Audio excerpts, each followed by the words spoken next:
Karen Whitmore stood at her kitchen window, coffee mug trembling in her manicured hands, watching in absolute horror as what appeared to be half the elementary school population stampeded across the Hendersons' pristine backyard toward their crystal blue swimming pool. The sight hit her like a slap of cold water. Dozens of shrieking children in mismatched swimsuits, parents trailing behind with coolers and pool noodles, transforming the usually serene Willowbrook Estates into what looked like a public beach on the 4th of July. Marcus, she bellowed, her voice cracking with the kind of maternal fury that could shatter wine glasses. Marcus Alexander Whitmore, get down here this instant. Her 12-year-old son appeared at the top of the stairs, still in his Superman pajamas, looking like he'd rather face Lex Luthor than his mother in her current state. Yes, Mom. Did you? Karen began, setting her mug down with such force that coffee sloshed onto her granite countertop. Invite children to the Hendersons' pool party without asking me first. Marcus shifted his weight from foot to foot, a telltale sign that Karen had learned to recognize over the years. It was the same movement he'd made when she'd caught him feeding their neighbor's cat, or when he'd accidentally left his homework at school for the 3rd time that week. Well, maybe, he squeaked. Maybe. Karen's voice rose an octave. Marcus, there are 50 children in the Hendersons' backyard right now. 50. Mrs. Henderson told me yesterday it was going to be a small family gathering. The truth was, Karen had been secretly pleased when Beverly Henderson had mentioned the intimate pool party for her daughter's 10th birthday. It meant Karen could spend her Saturday morning documenting any potential HOA violations from the comfort of her own home. She'd already prepared her clipboard and had her phone charged and ready for photographs. A small gathering of family friends was manageable, easily monitored, and unlikely to result in any serious infractions. This chaos outside her window was something else entirely. I wanted to make friends, Marcus mumbled, his lower lip beginning to quiver in that way that usually melted Karen's heart, but not today. Today her heart was encased in a block of ice formed by years of HOA presidency and the kind of righteous indignation that came from watching property values fluctuate. You wanted to make friends by inviting half the school district to someone else's pool party? Karen marched to the window again, her silk robe billowing behind her like a superhero cape. Look at this madness, Marcus. Just look. And it was madness. Children were cannonballing into the pool, while parents set up elaborate picnic spreads on the Hendersons' deck. Someone had brought a portable speaker that was currently blasting music loud enough to wake the dead door, at least loud enough to violate noise ordinance 3.2.4 of the Willowbrook Estates Community Guidelines. Karen's mind began racing through the violations she could already observe. Unauthorized gatherings exceeding the 15-person limit, noise violations, potential parking infractions as cars lined the street, and what appeared to be someone setting up a bounce house without proper permits. Her HOA president instincts kicked into overdrive. I need to put a stop to this, she muttered, already mentally composing the first of what would likely be several strongly worded notices. Mom, please don't, Marcus pleaded, but Karen was already marching toward her bedroom to change out of her robe. Everyone's having fun, and Mrs. Henderson said it was okay. Mrs. Henderson doesn't make the rules around here. Young man, I do. 20 minutes later, Karen emerged from her house looking like she was heading to a board meeting rather than a neighborhood pool party. Her blonde hair was pulled back in a perfect chignon, her white capri pants were pressed to perfection, and her navy blazer bore the subtle but unmistakable Willowbrook Estates HOA pin that she'd had custom-made last Christmas. She strode across the street with the confidence of someone who had never doubted her own authority, her clipboard tucked under her arm and her phone in her hand, ready to document everything. The closer she got to the Henderson property, the louder the chaos became. Children were screaming, though, whether from joy or terror. She couldn't tell, and she could smell the distinct aroma of someone grilling hamburgers without a proper outdoor cooking permit. Beverly, Karen called out as she spotted Mrs. Henderson near the pool, looking frazzled as she tried to distribute pool toys to the growing crowd of children. Beverly, we need to talk. Beverly Henderson turned toward Karen's voice, and for a moment, her face displayed the kind of panic usually reserved for natural disasters or tax audits. Oh, Karen, I was just ... We were just ... You were just what? Hosting an unauthorized block party without proper permits or community notification. Karen's voice carried across the yard, causing several parents to look up from their conversations. Beverly, you know as well as anyone that gatherings of more than 15 people require advance approval from the HOA board. Karen, please, Beverly said, lowering her voice and moving closer. It's my daughter's birthday. Marcus invited some friends, and word got out, and before you knew it, you had turned Willowbrook Estates into a public recreational facility. Karen interrupted, pulling out her phone to snap a photo of the overcrowded pool. Do you have any idea what this could do to our insurance liability? What if someone gets hurt? What if property damage occurs? As if summoned by Karen's worst fears, a beach ball sailed through the air and knocked over a potted plant on the Hendersons' deck, sending soil scattering across the pristine wooden boards. See? Karen pointed dramatically at the mess. property, damage, and that music. She gestured toward the speaker that was currently pumping out what sounded like children's pop music at a volume that could probably be heard from space, is in direct violation of our noise ordinances. Beverly looked like she might cry. Karen, I'm sorry. I really am. But these are children. It's a birthday party. Can't we just let them have fun for one afternoon? The word fun seemed to stick in Karen's throat like a piece of dry toast. Fun was fine, in controlled, regulated doses. Fun was acceptable when it occurred within the boundaries of community guidelines and didn't threaten the carefully maintained order of Willow Estates. This wasn't fun. This was anarchy. Beverly, as president of the Willowbrook Estates Homeowners Association, I'm afraid I'm going to have to issue you a formal violation notice, Karen said, her voice taking on the official tone she used during board meetings. Unauthorized gathering, noise violations, and failure to obtain proper permits for outdoor entertainment. The words hung in the air like a dark cloud over the pool party. Several parents had stopped talking and were now openly staring at Karen, their expressions ranging from confusion to barely concealed irritation. A violation notice, Beverly repeated, her voice small and wounded. For my daughter's birthday party. Rules are rules, Beverly. They exist for a reason. Karen began writing on her clipboard, her pen scratching across the paper with the sound of bureaucratic authority. I'll also need to inspect your insurance documentation to ensure you're covered for this many people on your property. That's when she heard a small voice calling out from behind her. Mom, stop. Karen turned to see Marcus standing at the edge of the Hendersons' yard, still in his pajamas, looking mortified. Several of the children in the pool had stopped playing and were staring at the unfolding drama. The birthday girl, a sweet-faced 10-year-old named Emma Henderson, was standing near the pool ladder looking like she might burst into tears. Marcus, go home, Karen said firmly. We'll discuss your behavior later. No, Mom, this is my fault. Marcus's voice was stronger now, though she could see his hands shaking. I invited everyone. I used the class phone tree and told them there was a pool party. Mrs. Henderson didn't know. A murmur rippled through the crowd of parents. Karen felt something cold settle in her stomach as she realized that a dozen adults were now watching her handle this situation. Adults who lived in her neighborhood. Adults who voted in HOA elections. Marcus, this is not the time or place for she didn't do anything wrong. Marcus interrupted, his voice cracking with emotion. I just wanted people to like me. I wanted to have friends. And now you're going to ruin Emma's birthday because of me. The poolside had gone unnaturally quiet. Even the music seemed to have stopped, though Karen wasn't sure if someone had turned it off, or if her ears were just ringing with embarrassment and fury. Young man, you are in serious trouble, Karen said, but her voice lacked its usual authority. She could feel the eyes of every parent boring into her, judging her, questioning her methods. Fine, Marcus shouted, and before Karen could stop him, he ran toward the pool and jumped in fully clothed, pajamas and all. The splash sent water cascading across the deck, soaking several parents and causing Emma Henderson to finally burst into tears. Marcus surfaced, his Superman pajamas clinging to his thin frame, and looked up at his mother with a mixture of defiance and heartbreak that hit Karen like a physical blow. There, he said, treading water in his pajamas. Now, I've violated something, too. Are you going to give me a citation, Mom? The silence that followed was deafening. Karen stood there, clipboard in hand, feeling like she'd been caught in some sort of nightmare where her son had transformed into a rebellious stranger, and the entire neighborhood.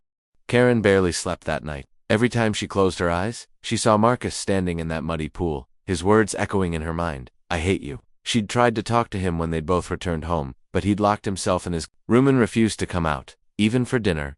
By morning, she'd convinced herself that she'd done the right thing. Rules existed for a reason. The Hendersons had violated multiple community guidelines, and as HOA president, she'd had no choice but to take action. The fact that it had gotten a bit out of hand was unfortunate, but necessary to make her point. These justifications crumbled the moment she opened her front door to retrieve the newspaper and found herself face to face with what appeared to be half the neighborhood standing on her lawn. Well, well, said Janet Morrison from 3 houses down, her arms crossed and her expression glacial. If it isn't our fearless leader. Karen tried to maintain her composure, pulling her silk robe tighter around her waist. Janet, good morning. Is there something I can help you with? Oh, I think you've helped enough already, came another voice. Tom Bradley from the corner house stepped forward, and Karen noticed he was holding his phone in a way that suggested he might be recording. We're here to discuss your ... performance. At yesterday's birthday party, more neighbors emerged from behind the initial group. The Patels from across the street, the young couple from the end of the block whose name she could never remember, elderly Mrs. Chen who rarely spoke at community meetings but apparently had plenty to say now. I was enforcing community guidelines, Karen said, lifting her chin in defiance. The Hendersons were in clear violation of multiple regulations by destroying a child's birthday party. This from Lisa Chen, whose voice cracked with emotion. By traumatizing a bunch of 10-year-olds, the situation required immediate intervention, Karen replied, but even to her own ears, the words sounded hollow. Large gatherings require permits? The noise ordinances were being violated. Insurance liability, insurance liability. Tom Bradley stepped closer, his phone definitely recording now. You turned a perfectly innocent pool party into a mud pit. Because of insurance liability? Karen felt the walls closing in around her. These people didn't understand the weight of responsibility that came with maintaining a community. They didn't see the bigger picture, the careful balance required to keep property values stable and neighborhood standards high. Where's Marcus? Janet asked suddenly, looking toward the house. I think he should see how the neighborhood really feels about what his mother did. You leave my son out of this, Karen snapped, her maternal instincts finally overriding her HOA president persona. This is between adults, is it? Lisa Chen pulled out her own phone and began scrolling through what looked like a video. Because this footage that's been all over the neighborhood group chat shows Marcus begging you to stop, and you ignoring him. Karen's heart stopped. What footage? Someone was live streaming the party for relatives who couldn't make it. Tom explained, his smile grim. Got the whole thing? Your son jumping in the pool, you draining it. The whole mud pit finale, very dramatic. The blood drained from Karen's face. In her fury and embarrassment, she hadn't even noticed anyone filming. But of course, someone had been. In today's world, everything was recorded, shared, dissected. It's already been shared in 3 different neighborhood Facebook groups, Janet added helpfully, and someone posted it on TikTok. You're getting quite a lot of attention, Karen. Karen felt like she might vomit. I need to see this video. Oh, you need to see a lot more than that. Came a new voice from behind the crowd. The group parted to reveal Beverly Henderson walking up Karen's driveway, and she looked nothing like the frazzled, apologetic woman from yesterday. Today she was dressed in a sharp business suit, her hair pulled back severely, and she was carrying a manila folder that looked distinctly legal. Beverly, Karen managed, her voice barely above a whisper. Mrs. Whitmore, Beverly replied formally. I think we need to have a conversation. The crowd of neighbors seemed to sense the gravity of the moment and began to disperse, though Karen noticed they didn't go far. They lingered in small groups on the sidewalk and in nearby yards, clearly waiting to see what would unfold. I think this should be a private conversation, Karen said, but Beverly was already walking toward her front door. I don't think privacy is something you're entitled to anymore, Beverly replied. Not after yesterday. Karen had no choice but to invite her inside.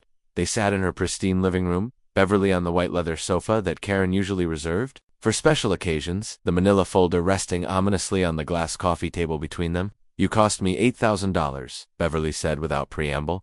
Karen blinked.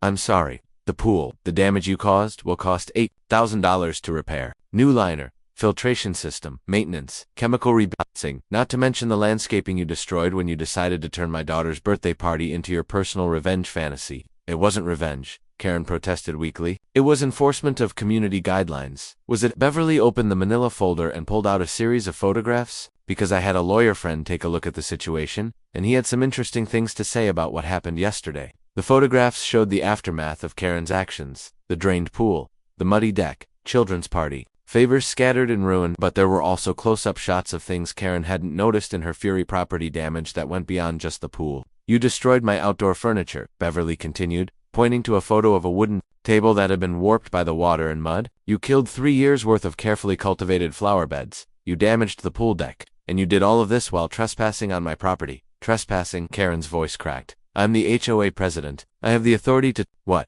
To enter private property without permission and destroy it? Beverly's lawyer friend had clearly prepared her well, because that's not actually covered under HOA presidential powers. Karen, what you did yesterday was vandalism. Criminal vandalism. The word criminal hit Karen like a physical blow. She'd never been in legal trouble in her life. She'd built her entire identity around being law-abiding, rule-following, responsible. You can't be serious. I'm completely serious. Beverly pulled out another document.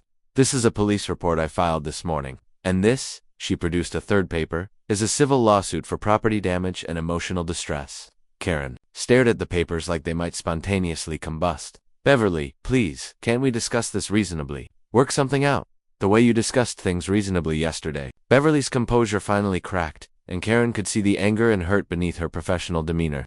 You ruined my daughter's birthday, Karen. You traumatized children. You humiliated your own son in front of half the neighborhood. And now you want to discuss things reasonably. Before Karen could respond, she heard the front door open and close. Marcus appeared in the living room doorway, dressed for school but looking like he hadn't slept any better than she had. Oh, he said, seeing Beverly. Hi, Mrs. Henderson. I'm really sorry about yesterday. I'm sorry I invited everyone without asking. Beverly's expression softened immediately. Marcus, honey, you have nothing to apologize for. You wanted to include your friends. That's a beautiful thing. But I got you in trouble with my mom. No, sweetheart. Your mom got herself in trouble. You were just being a kid. Karen watched this exchange with growing desperation. Even Beverly Henderson, whose property she'd just destroyed, was showing more compassion toward her son than she herself had managed. Marcus, you need to get ready for school, Karen said quietly. Actually, Beverly interjected, I was hoping Marcus might want to help me with the pool cleanup after school, as a way to make amends for the invitation mix-up, if that's okay with you, of course. Marcus's face lit up for the first time since yesterday. Really? You'd let me help? I'd be grateful for the help. Emma's been pretty sad about her birthday, and I think having you there to apologize might help her feel better. Karen wanted to object, but she couldn't find the words. How could she deny her son the chance to make things right when she herself seemed incapable of doing the same? That would be nice, she managed. After Marcus left for school, the house felt oppressively quiet. Beverly gathered her papers and prepared to leave, but she paused at the door. Karen, I want you to understand something. I'm not doing this because I'm vindictive. I'm doing this because what you did yesterday crossed a line that I can't ignore. My daughter is 10 years old. She'll remember her birthday party for the rest of her life. And now, instead of remembering friends and cake and swimming, she'll remember watching a grown woman have a meltdown and destroy everything. I never meant to hurt Emma, Karen said, and for the first time, she truly meant it. But you did hurt her. You hurt all those children. And you hurt your own son most of all. Beverly's voice was gentle but firm. Marcus is a good kid, Karen. He deserves better than what you gave him yesterday.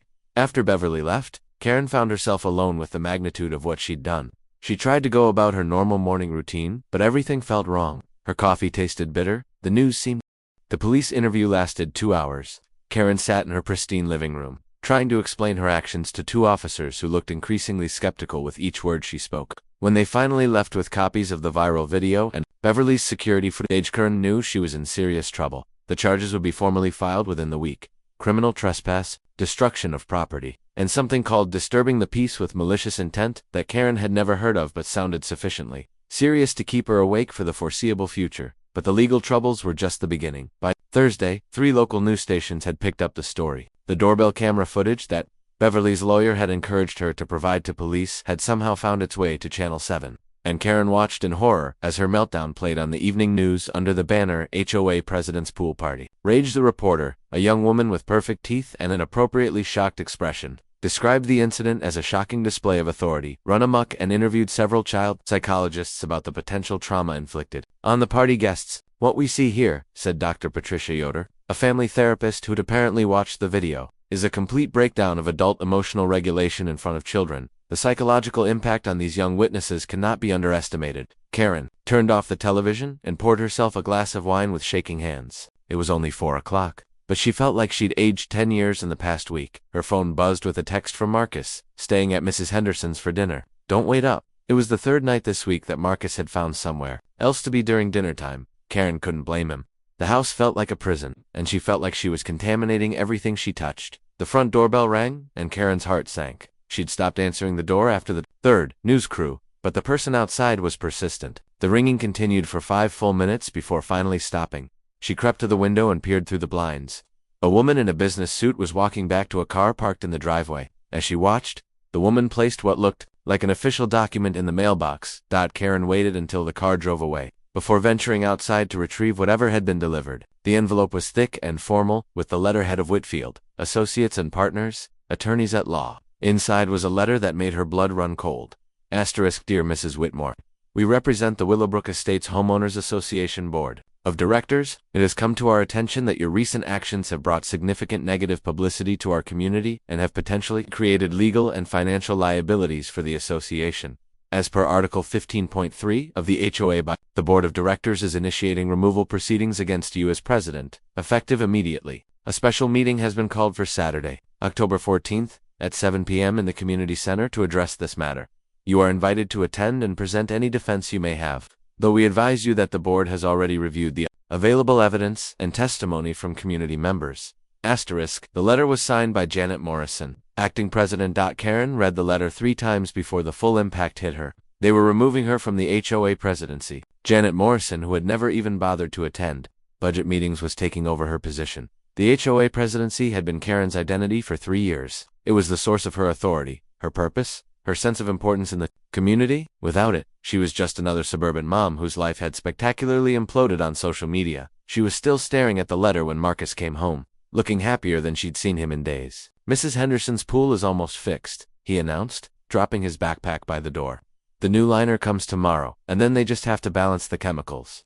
Emma's really excited. "That's nice," Karen managed, folding the letter and slipping it into her pocket. "She invited me to help with the refill party on Sunday. Just family and close friends this time." Marcus paused, studying his mother's face. "Are you okay? You look weird." Karen wanted to tell him about the letter, about the legal troubles, about the news coverage and the hate mail that had been showing up in their mailbox. But looking at his face more relaxed and open than it had been since the incident, she couldn't bring herself to burden him with her problems. "I'm fine," she lied, "just tired." "Mom?" Marcus's voice was tentative. "I've been thinking about what happened at the party." Karen braced herself for another round of "I hate you" or worse. "I think maybe I understand why you got so upset," he continued. "You work really hard to keep the neighborhood nice. And when I invited everyone without asking, it probably felt like people weren't respecting the rules you try to enforce." The unexpected compassion in his voice hit Karen harder than his anger. Had she been prepared for continued hostility? Not understanding, "But Mom, the way you handled it, ..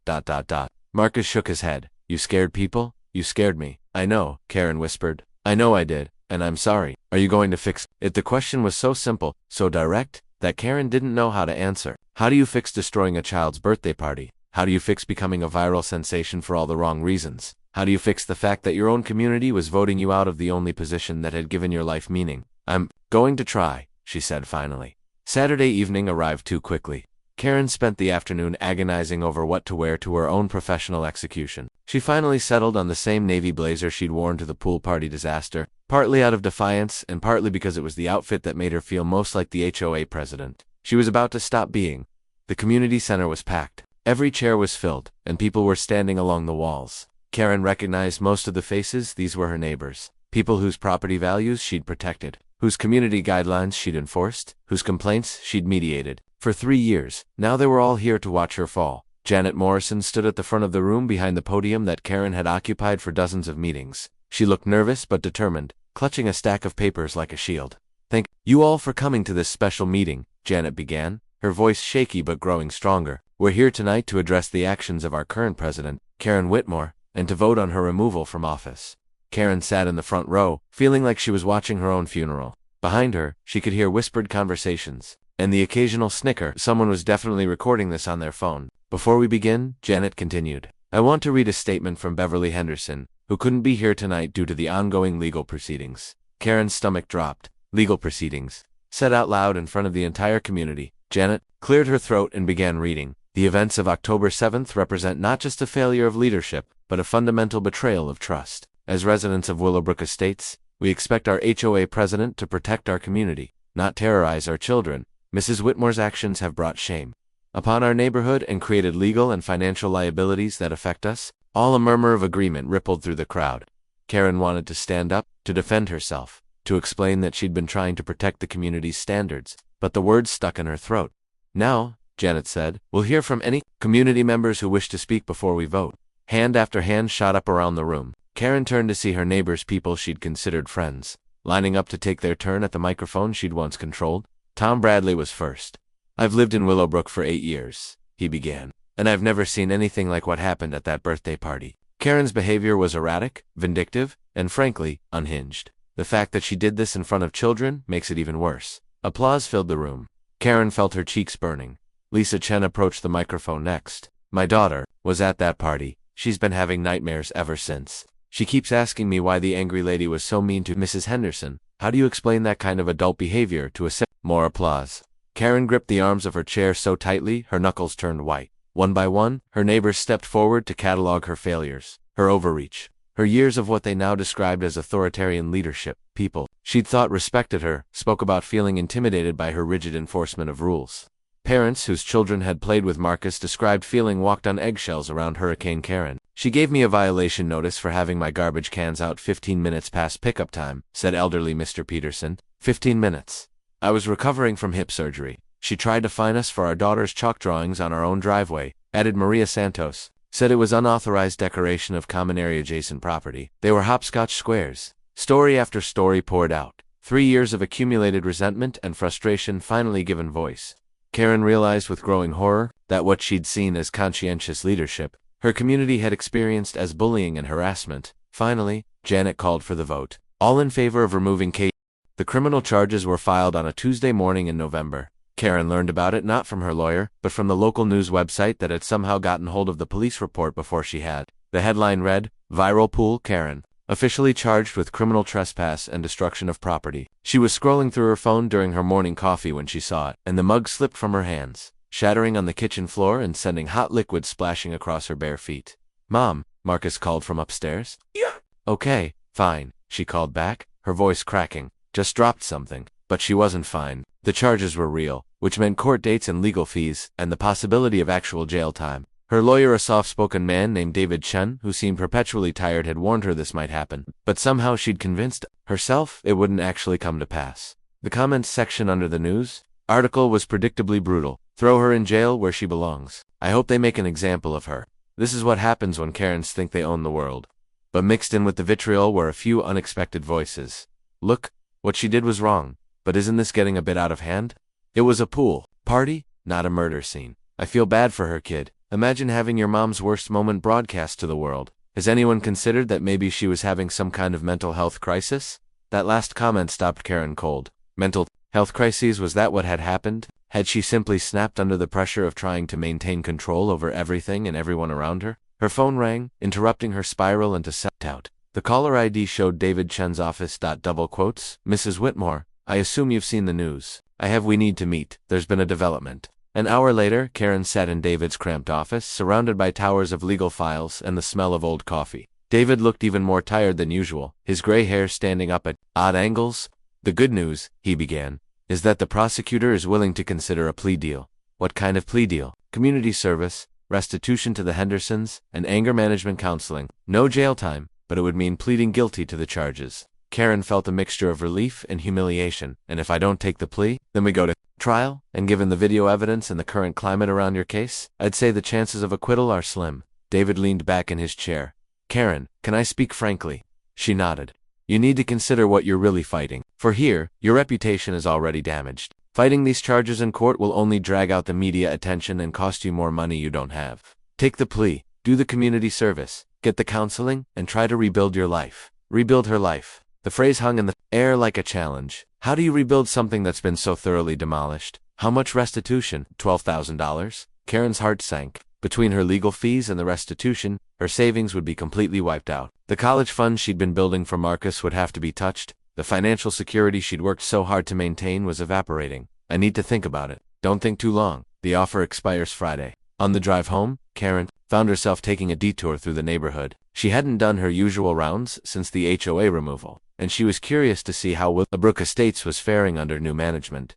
What she saw surprised her. The Petersons had installed a decorative garden gnome in their front yard, something that would have earned them a violation notice under Karen's presidency. The young couple at the end of the block had painted their front door a cheerful yellow that was definitely not on the approved color list. Maria Santos's children had expanded their chalk art from the driveway to the sidewalk, creating an elaborate hopscotch course that stretched for 3 houses. And the neighborhood looked happier, somehow, more lived in. Less like a museum, and more like a place where people actually made their homes. Karen pulled over near the community playground and watched a group of children playing on the swings. She recognized several of them from Emma's birthday party kids who had been there when she'd had her meltdown. They looked normal, untraumatized, laughing and chasing each other with the resilience that children possessed. Maybe she hadn't ruined them after all. "Mrs. Whitmore." Karen turned to see a woman approaching her car. It took her a moment to recognize Jennifer Walsh, a newer resident who'd moved in about a year ago. "Hi, Jennifer. I just wanted to say," Jennifer began, then paused, looking uncomfortable. "I know things have been really hard for you lately."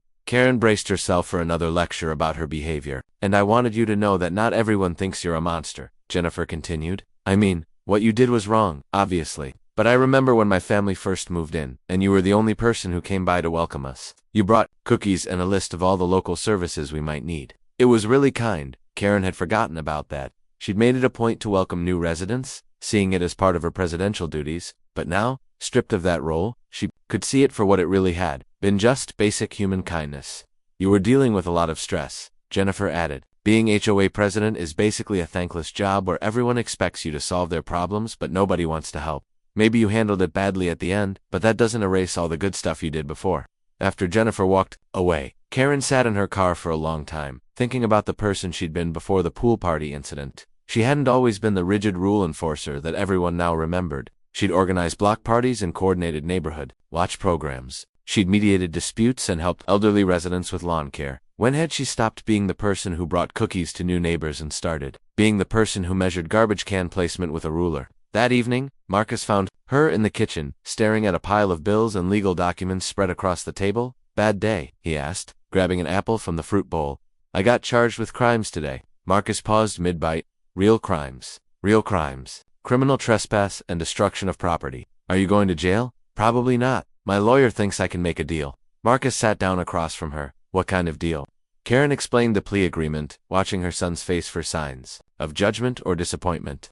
Instead, she saw something that looked like relief. "So you'll have to do community service?" he asked. "Yes. That doesn't sound so bad. Mrs. Henderson does community service at the animal shelter. She says it's actually pretty fun." Karen blinked. "You think I should take the deal? Mom, you messed up, like really badly. And everyone knows it because it's on the internet forever. Fighting about it in court isn't going to change that." Marcus's voice was gentle but firm. "Maybe it's time to just admit you were wrong and try to make up for it." The wisdom of 12-year-olds was apparently boundless. "When did you get so smart?" Karen asked. "Probably around the time my mom turned a birthday party into a mud pit and went viral." Marcus replied with a grin that reminded Karen of the little boy he'd been before her meltdown. Had forced him to grow up too fast. That night, Karen called David Chen and accepted the plea deal. The community service assignment came through 2 weeks later, 60 hours at the Riverside Community Food Bank, plus mandatory anger management counseling every Tuesday evening for 6 months. Karen's first day at the food bank was a humbling experience. She'd expected to be warehousing canned goods or doing data entry, something solitary, where she wouldn't have to interact with people who might recognize her from the viral video. Instead, she found herself assigned to the intake desk, directly facing clients who came in seeking assistance. "You must be Karen," said the volunteer coordinator, a cheerful woman named Patricia who looked to be in her 60s. "I'm so glad you're here. We're always short-staffed on weekdays." "I should mention," Karen began awkwardly, "I might be recognized. I've been in the news recently for ... not great reasons." Patricia's expression didn't change. "Honey, half our volunteers are here because they got in trouble with something. Court-ordered community service is one of our biggest sources of help. As long as you're willing to work hard and treat people with dignity, I don't care if you're famous for setting pools on fire." The first client of the day was an elderly man who reminded Karen of her late father. He was neatly dressed but thin, carrying himself with a kind of pride that made asking for help clearly difficult. "First time?" Karen asked gently, consulting the intake form. "Yes," he admitted. "My pension got cut, and the medication costs. Well, it's either food or pills." Some months as Karen helped him fill out the paperwork and navigate the process, she found herself thinking about all the times she'd driven past the food bank without giving it a second thought. These weren't faceless statistics or policy abstractions. These were her neighbors, people struggling with circumstances beyond their control. By the end of her first week, Karen had helped a single mother trying to feed 3 kids on a part-time salary, a veteran dealing with medical expenses, and a college student whose parents had cut off support when she changed majors. Each story chipped away at the rigid worldview she'd constructed over. Rebecca Martinez showed up at the food bank on a Thursday morning in December, accompanied by a cameraman and a nervous energy that made Karen's stomach clench. Patricia had given permission for the filming, but Karen still felt exposed and vulnerable. As she went about her regular volunteer duties under the watchful eye of a news camera, "Just act natural," Rebecca had said, which was possibly the most unnatural instruction anyone had ever given her. Karen tried to focus on her work helping Maria Santos navigate the application for emergency assistance after her husband's hours had been cut, but she was acutely aware of the camera following her every move. "How long have you been coming here?" Rebecca asked during a break in filming.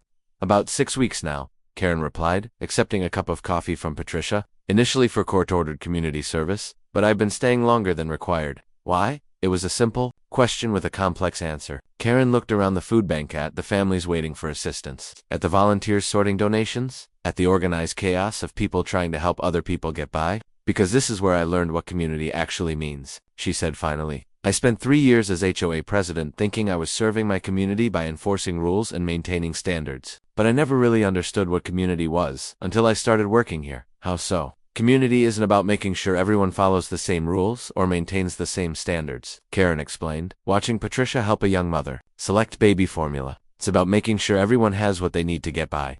It's about people taking care of each other, not people policing each other." Rebecca made notes on her pad. "That's quite a shift from the woman we saw in the viral video." "Yes," Karen agreed quietly. "It is." The story aired the following Tuesday evening. Karen watched it with Marcus, both of them curled up on the couch with bowls of popcorn. approaching the broadcast like it was a horror movie they had to get through together. The segment opened with footage from the pool party incident. I was horrified to see herself on screen again, draining the pool and creating the mud pit while children looked on in confusion and fear. But then it shifted to recent footage of her at the food bank, patiently helping clients and staying late to organize donated goods. 6 months ago, Karen Whitmore became an internet sensation for all the wrong reasons. Rebecca's voiceover began. But today, she's working to write a different ending to her story. The piece included interviews with Patricia, who praised Karen's dedication and compassion, and with several food bank clients who spoke about how Karen had helped them navigate bureaucratic systems and access services they hadn't known existed. "She never made me feel ashamed for needing help," said James Rodriguez, the elderly man who'd been Karen's first client. "She treated me with dignity, and that meant everything." The segment also included an interview with Dr. Rodriguez, Karen's anger management therapist, who spoke generally about the process of confronting destructive behaviors and choosing different paths forward. Real change requires not just acknowledging what you did wrong, but understanding why you did it and committing to being different, Dr. Rodriguez explained. "It's not about earning forgiveness from others, it's about becoming someone who doesn't need to be forgiven for the same mistakes again." When her own interview appeared on screen, Karen cringed at the sight of herself talking earnestly about community and redemption. But she had to admit that the woman in the food bank footage looked different from the woman in the pool party video, calmer, more centered, more genuinely present. "Do you think you deserved the backlash you received?" Rebecca had asked during their interview. "I think I deserved consequences for my actions," Karen had replied. "The viral aspect of it was difficult, especially for my son, but I can't say the anger was unwarranted. I behaved badly, and people were rightfully upset about it." What would you say to parents who saw that video and worried about their own capacity for losing control?